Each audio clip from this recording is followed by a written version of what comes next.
Hi எல்லோருக்கும். ஸ்வீட்ஸ்னாலே ஃபெஸ்டிவலில் தான் செய்யணுமா என்ன? ஸ்வீட் கிரேவிங்ஸ் இருந்துச்சு அப்படின்னா கண்டிப்பாக இந்த வீடியோ சேவ் பண்ணிட்டு ட்ரை பண்ணி பாருங்கள். செம்ம டேஸ்டான பர்ஃபெக்டான கடைகளில் கிடைக்கிற மாதிரியான ஒரு மோத்திச்சூர் லட்டு, அதுவும் வெறும் 30 நிமிஷத்தில் செய்யலாமா?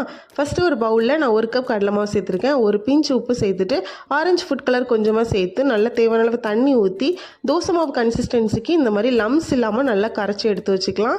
எண்ணெய் சூடானதுக்கு அப்புறமா ஒரு சின்ன ஸ்பூன் இல்லைனா ஒரு குட்டி கரண்டி எடுத்து இந்த மாதிரி நான் வீடியோவில் காட்டுற மாதிரி ஊற்றி எந்த ஷேப் எதுவுமே தேவையில்லை. இந்த மாதிரி ஊற்றி நல்லா கிறிஸ்பாக பொரியணும்னு அவசியம் இல்லை. சாஃப்டாக லைட்டாக குக் ஆனால் போதும். கரெக்டாக ஒரு 3 நிமிஷம் எண்ணெயில் போட்டு எடுத்திங்கன்னா கரெக்டாக இருக்கும்.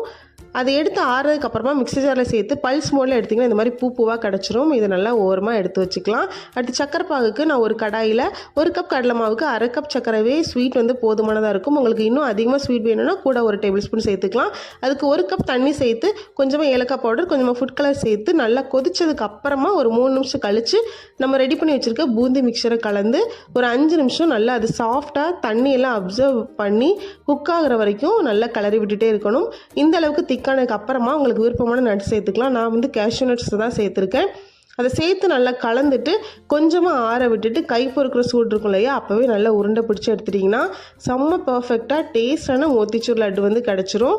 இது ரொம்ப ஈஸியாக செஞ்சிடலாம். கடைகளில் வாங்கணும்னு அவசியமே இல்லை. கண்டிப்பாக ட்ரை பண்ணி பாருங்கள். கிட்ஸ்லாம் விரும்பி சாப்பிடுவாங்க. இந்த வீடியோ பிடிச்சிருந்தா லைக் பண்ணுங்கள். தேங்க்யூ.